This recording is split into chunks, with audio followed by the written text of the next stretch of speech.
Hi everyone. I have this question that really defies my common sense. The question is 1 raised to the power x equals to negative 1. Solve for x. The problem is multifold here. First, we know that 1 raised to the power anything is always equal to 1. Like we have been reading about it since forever, since we were kids, since before Lord of the Rings came, or since before Friends came, or since before smartphones came and ruined our lives.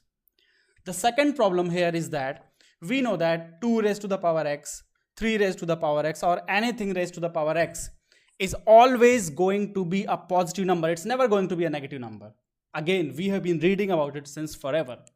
So this problem is really baffling. Clearly, 1 raised to the power x should not be minus 1. And not only this, when I tried to plot this in the Desmos, we got something like this. Y equals to 1 raised to the power x, y equals to minus 1. When we plot these two curves against each other, I am getting two straight lines, 1 raised to the power x and y equals to minus 1. You can very easily see these lines are never going to intersect each other. I mean, never ever. This is what the graph is telling us. So clearly there is something really baffling about this problem. And I have a very simple rule that whenever there is something in physics that doesn't make sense, I always think of mathematics. And if there is something that doesn't make sense in mathematics, we think of complex numbers. You know, complex numbers is something that was devised for this purpose only, to solve those equations that doesn't make any sense. X square equals to negative 1, it never made any sense. So people thought of thinking about complex numbers, right? So this is the problem we have, and let's try to solve it using complex numbers.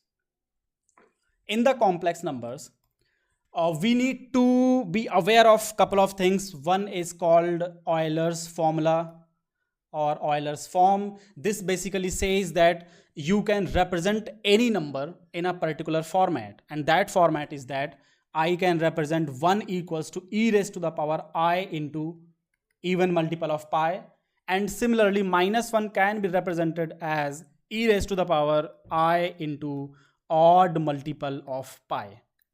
Right? Even multiple of pi, odd multiple of pi. Let's change the symbol here. We are using n at both places, so we can replace one n with something else. Okay, let's call this one as something else. Right, 2k plus 1 pi. So when you substitute these numbers here, these equations or these formulae, what do we get? We get e raised to the power I 2n pi raised to the power x, and powers gets multiplied, they become superpower, they get superpower like this. And RHS we have negative 1, which is e raised to the power I into odd multiple of pi. You can very easily see that we are already into something. We can see something happening right there. And if you cancel out some common terms like, okay, iota, it's present both sides, we don't like I anyway, let's cancel it out. Same goes for pi and pi we can cancel out, and we will get e raised to the power 2nx equals to e raised to the power 2k plus 1. Let's get rid of exponent and we will get 2nx equals to 2k plus 1. So what have we got here is that x equals to 2k plus 1 divided by 2n. Now, if you interpret it properly, you will see that 2k plus 1 is nothing but a representation of an odd number, odd integer to be more precise. So we can write x equals to odd integer divided by even integer. This is what we are getting. X equals to odd integer divided by even integer. Now, let's go back to the part where we started. 1 raised to the power x equals to minus 1. I said that this is defying our common sense. And the reason is that our common sense is really biased. When we think of common sense, we always think of solutions that directly come to us without applying much of mind. Right? 1 raised to the power x equals to minus 1. We were always thinking of values of x which are either integers or negative integers or something like that. When we apply common sense, we never think of like x could be root 2 or x could be 1 by 2 or x could be 3 by 4. And that was the main reason we were stuck in the first place.